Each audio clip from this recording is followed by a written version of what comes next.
In the chaos after the war, a broken Japanese soldier named Shoichi Yokoy discovered something he never imagined: kindness from the very men he had been taught to hate.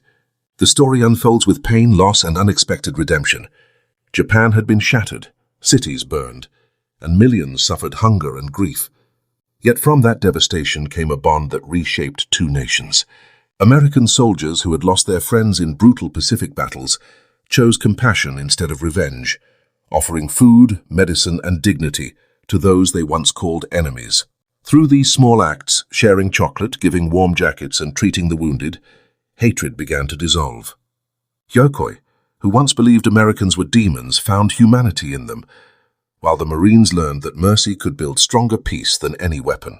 This story shows how both sides, after losing everything, discovered the greatest victory of all: the power of respect, forgiveness, and friendship that turned two former enemies into lasting allies. March 15, 1947. Guam Private First Class Shoichi Yokoy crouched inside a bamboo-lined hollow he had gouged into the slope of the jungle. His hands shook as he worked a rusted bayonet along a stone to make it sharper. Outside, American voices floated through the thick, damp air. They were nearby. Too nearby. For 2 years after Japan surrendered, Yokoy had lived off frogs, rats, snails, and wild nuts. His uniform had long since disintegrated. He now wore strips of bark cloth he had woven himself. At 31, he looked decades older, gaunt, hollow-eyed, his teeth loosened by lack of nutrition. It was not hunger that made his chest race now, but the grim certainty of what would happen if the Americans found him. He remembered the leaflets his commander had shown them in 1944. Images of Japanese soldiers with gouged eyes, mutilated corpses, men tortured for information and then killed. "This is what the American devils do to prisoners," Lieutenant Ido had warned. "Death before dishonor. Never surrender." Yokoy had believed those words. He had also heard other stories traded in hushed tones during quiet nights. Americans forcing captives to dig their own graves, officers keeping skulls as trophies. The gossip painted the Marines as merciless barbarians who treated Japanese soldiers like vermin to be wiped out. After 731 days hiding in a jungle burrow, surviving on insects and muddy streams, the sounds outside meant his time had ended. Yokoy pressed the bayonet to his belly, testing the point. If capture was unavoidable, perhaps an honorable death by his own hand was preferable. The voices grew closer, mixed with American laughter. They hunted him like an animal. He closed his eyes, gripped the blade, and murmured a last prayer to his mother in Aichi Prefecture. He would never see her again, he was sure of it. What followed would overturn everything he believed about Americans. Sunlight burst into the cave entrance. Holy hell, someone's in here. Yokoy's eyes, adjusted to 2 years of darkness, flared at the sudden light. He raised the bayonet with trembling arms, but his starving body failed him. The weapon slipped from his skeletal fingers and clanged on the stone floor. 2 American Marines filled the entrance, young men of perhaps 20, their uniforms impossibly clean and bright to Yokoy's sight. Behind them stood a Shimoro guide, pointing and speaking quickly in English. "This is it," Yokoy thought. "This is how I die." He tried to stand and face death upright like a soldier, but his legs gave way. He collapsed against the cave wall. His crude bark garments fell away, revealing ribs like slender poles. He was naked, famished, helpless. The taller Marine, his name tape read Patterson, lowered his rifle. The other, Cruz, did the same. "Jesus Christ," Patterson murmured. "How long has this guy been out here?" Yokoy could not follow their language, but read disgust in their tones. He braced for torture. Instead, he felt something soft settle over his shoulders. Yokoy's eyes snapped open. Patterson had taken off his own field jacket and wrapped it around the emaciated man. The fabric was warm with Patterson's body heat and smelled faintly of soap and cigarette. Civilized smells Yokoy had nearly forgotten. "Easy, buddy," Cruz said, his voice low and gentle. "Easy. Nobody's going to hurt you." The words were incomprehensible, but their tone confused him. Where was the hatred? Where was the violence he had been told to expect? Cruz produced a canteen from his belt and pressed it to Yokoy's cracked lips. Clean, cool water spilled into his mouth, miraculous compared with the stagnant jungle pools he had been drinking. "Slow, slow," Cruz cautioned when Yokoy tried to gulp, pulling the canteen back. "You'll make yourself sick. Patterson spoke into a radio calling for a medic. Yokoy caught a single familiar-sounding word and feared the worst. Perhaps interrogators, torturers were coming. Then Cruz reached into his pack, withdrew a chocolate bar, unwrapped it, and offered a piece. Yokoy stared at it, unable to make sense of what he saw. Enemy soldiers did not give food to one another. They beat and broke prisoners. "Go on," Cruz pantomimed, miming eating. "It's okay." Yokoy's shaking hand took the chocolate. Sweetness burst on his tongue, a flavor he hadn't known since leaving Japan 3 years earlier, and inexplicably he began to weep. Patterson sat down beside him in the cave, not as a threat, but simply present and patient. "Poor bastard," Patterson said quietly to Cruz. "How scared must he have been to hide in a hole for 2 years?" Yokoy cried, not from pain, but from bewilderment. These Americans were supposed to be monsters. Why were they treating him like a person? About 20 minutes later, a Marine Corps medic arrived. Doc Williams, a black corpsman from Georgia who had tended more wounds than he cared to count. He examined Yokoy and immediately went to work. "This man is severely malnourished," Williams observed as he checked swollen joints and discolored skin. "Probably parasites," he muttered. He needed a hospital. Yokoy could not follow the words, but felt Williams's careful hands, the flashlight probing his pupils, the pressure on his distended belly. In the Imperial Japanese Army, medics tended officers first and enlisted men later.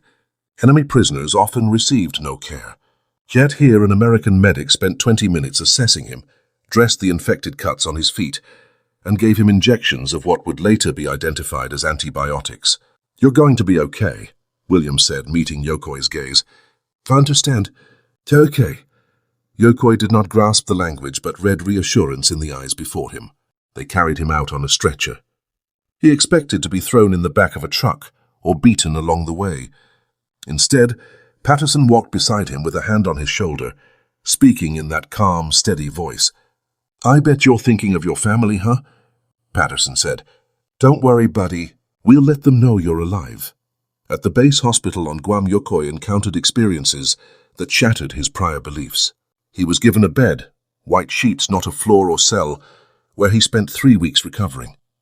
His assigned nurse was Lieutenant Mary Chen, a Chinese-American from San Francisco, whose family had fled Japanese occupation in China. If anyone had cause to resent Japanese soldiers, it was her. Still, she treated him with steady compassion. Each morning she brought rice porridge and slowly reintroduced solid food. She changed his dressings, administered medicines, and through patient gestures and routine, made him understand he was safe. "My grandmother is in Shanghai," she told him one day, though he could not comprehend. "Your army did terrible things there, but you are just a scared boy left behind. I can see that." On the 4th day, an interpreter arrived, Sergeant George Nakamura, a Japanese-American whose family had been interned while he served with the 442nd Regimental Combat Team in Europe. "Private Yokoy," Nakamura said in Japanese, "these Americans want to know if you would like to write a letter to your family. Let them know you're alive." Yokoy stared in disbelief. "My family?" Nakamura repeated. "Yes, your mother, your siblings, whoever.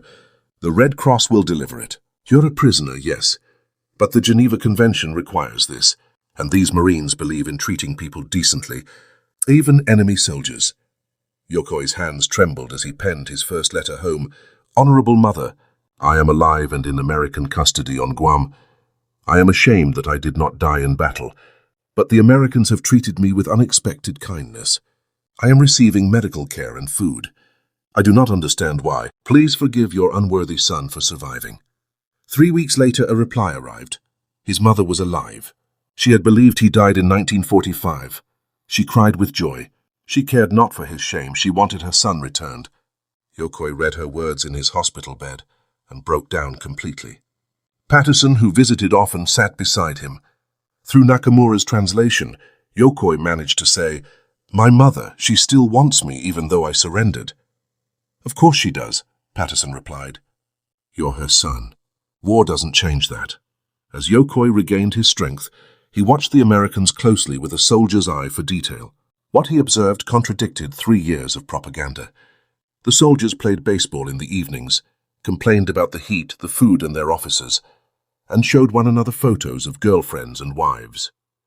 They were homesick, exhausted, eager to go home. They were human. Doc Williams gave Yokoy a Japanese-English dictionary and spent his free time teaching him basic English. "Learn this," Williams said through Nakamura. "It will help when you go home. Japan and America will be friends after this war. You will see." Yokoy found that hard to accept. How could sworn enemies become allies? Lieutenant Chen then showed him a newspaper. Shipments of American food, medicine, and building supplies were already heading to Japan. Reconstruction, not wreckage, was underway under General MacArthur. The emperor had not been executed. His authority had been curtailed, but his position left intact. "Your people were taught we were monsters," Nakamura told him. "But we are ordinary people trying to do the right thing. We fail sometimes, but we try." One afternoon, Private Tommy O'Brien from Boston stopped by.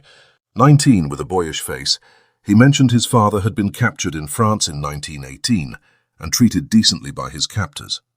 He pulled a family photo from his pocket, his parents and 3 little sisters, and said his father had told him to remember that prisoners are somebody's child too.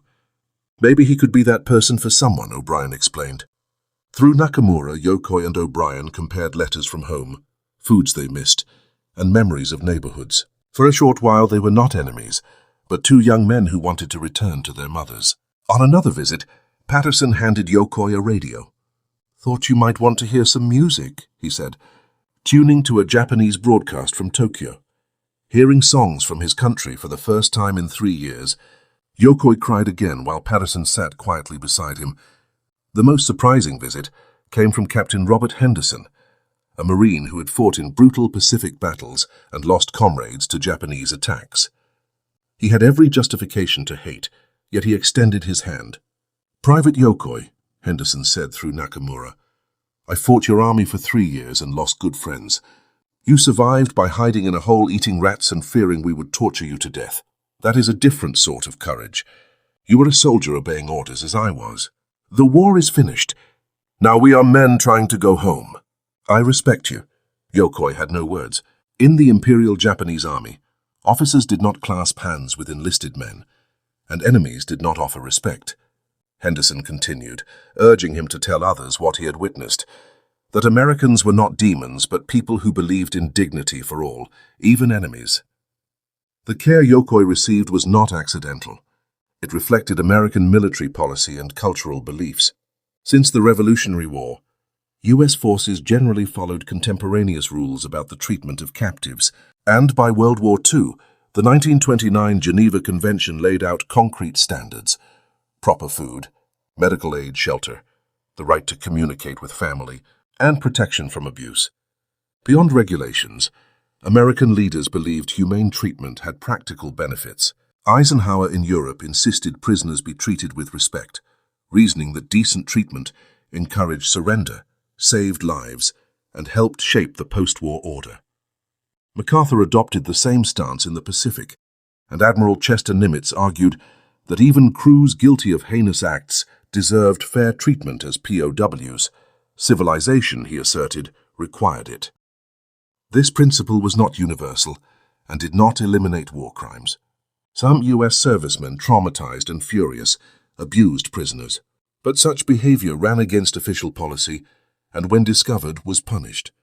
Patterson admitted this to Yokoy one evening through Nakamura, acknowledging that anger ran deep among some men. Losses from kamikaze attacks and banzai charges stung, but officers forbade retribution.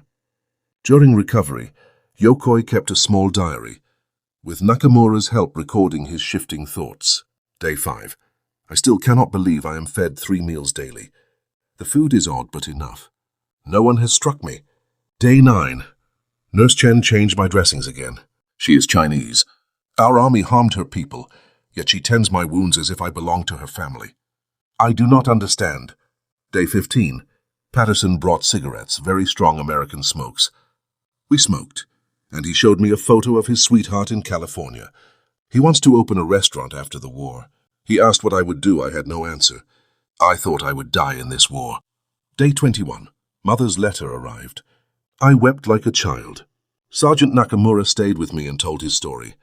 His family interned while he served for America. He says hatred helps no one. Mercy is stronger than revenge. By the 3rd week, Yokoy's entries reflected something like conviction rather than mere bewilderment. "These Americans confounded me," he wrote. "They should hate us. We killed many of them. Yet they are kind. I did not show mercy to Chinese prisoners when stationed in Manchuria. I am ashamed. These Americans have shown me the true meaning of honor."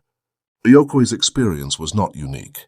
Of roughly 41,000 Japanese servicemen taken into American custody during World War II, most survived captivity, a stark contrast to Allied POW mortality under Japanese hands, which reached about 27%. U.S. POW camps in Hawaii, California, and elsewhere generally provided sufficient nutrition, medical attention, recreation, and education. Prisoners worked for pay, received Red Cross parcels, played sports, made music, and sometimes published camp papers. German and Italian captives in America often had even better conditions, working on farms, living in heated barracks, and eating rations comparable to American troops. This humane approach also served strategic aims. General Marshall argued that treating defeated enemies well encouraged surrender, reduced U.S. casualties, and smoothed the path for reconstruction. "How we treat defeated enemies will determine whether they become future friends or future threats," he wrote in 1944. The repatriation program that returned men like Yokoy between 1945 and 1948 processed hundreds of thousands of Japanese POWs, sending them home with medical care, clean clothing, and sometimes supplemental food. In June 1947, after 3 months of convalescence, Shoichi Yokoy boarded a transport bound for Japan. Patterson and several Marines came to say goodbye. "Remember what you saw here," Patterson said through Nakamura. "Tell your people Americans and Japanese do not have to be enemies." Yokoy bowed deeply in the traditional way. "I will tell them," he replied haltingly. "Americans have honor." Patterson laughed and hugged him in an American manner. "Take care, buddy. Say hello to your mother for me." The voyage lasted 12 days, and Yokoy stood at the rail watching the Pacific, thinking of all that had happened. 2 years expecting death, but finding kindness instead. When the ship reached Yokohama, his mother waited on the dock, smaller and aged by 3 years of grief. She collapsed into his arms, sobbing that she had thought him dead. "The Americans saved me," Yokoy told her. "I do not know why, but they saved me." Returning to civilian life was difficult. Post-war Japan was ruined. Cities in rubble, economy shattered, widespread hunger. But American aid was visible everywhere. Food shipments, medical supplies, and materials for rebuilding under MacArthur's occupation, which emphasized recovery over punishment. Yokoy found work with a construction company rebuilding Nagoya, married in 1950, and had 2 children. He rarely spoke about the war, but when he did, he always mentioned the Marines who had discovered him in that cave. "They could have shot me," he told his son years later. "I was their enemy. I tried to kill Americans, but they offered me chocolate instead of bullets. They gave me kindness instead of hatred. That is strength." In 1975, Yokoy did something remarkable.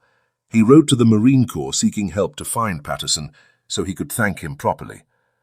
The Marines located Patterson, now running a restaurant in Sacramento.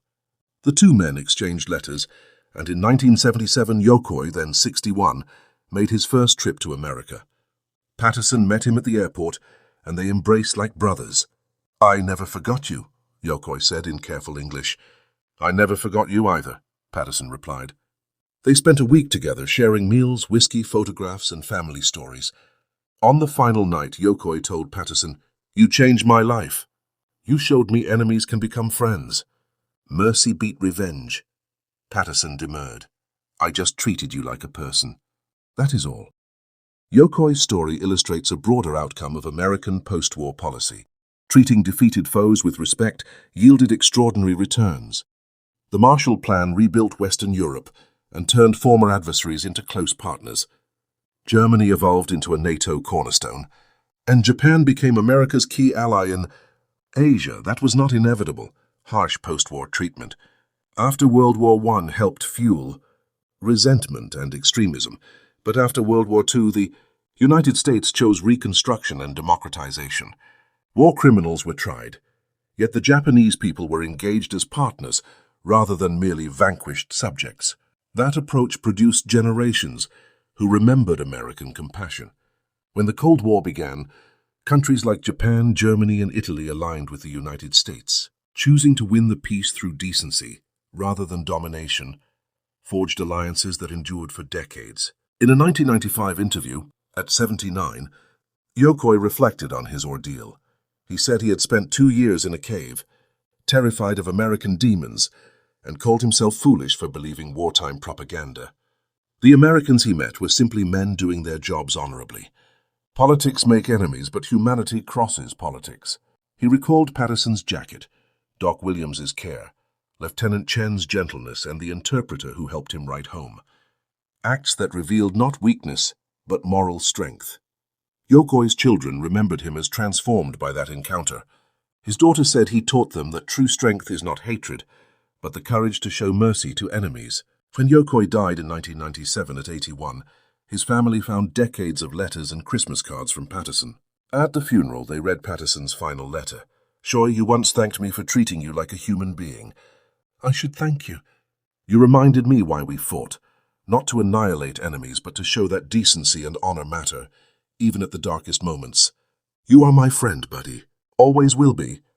The power of Yokoy's tale is not about military might or superior technology, but about the moral force of treating adversaries with dignity. When Patterson draped his jacket over Yokoy's shoulders, he was not following a single order, so much as living out a belief that every person has worth, that mercy is a strength, and that how we treat the defeated reveals our character. Multiply that choice across thousands of similar encounters, and you begin to see how humane conduct in victory turned enemies into partners. The lesson remains relevant. Dehumanization is easy and revenge tempting. Choosing to see an opponent as a person requires moral courage. Yokoy expected brutality but received chocolate. That single kindness began to dissolve years of lies. Repeated, such acts helped America not only win the war but win the peace. In March 1947, Shoichi Yokoy crouched in a bamboo cave ready to die at the hands of imagined demons, and instead discovered humanity. Marines wrapped him in jackets, fed him chocolate, healed his wounds, and helped him write to his mother. Nurses and interpreters and officers treated him with respect when he had shown little toward others. Their mercy changed his life, and through him countless others learned that decency after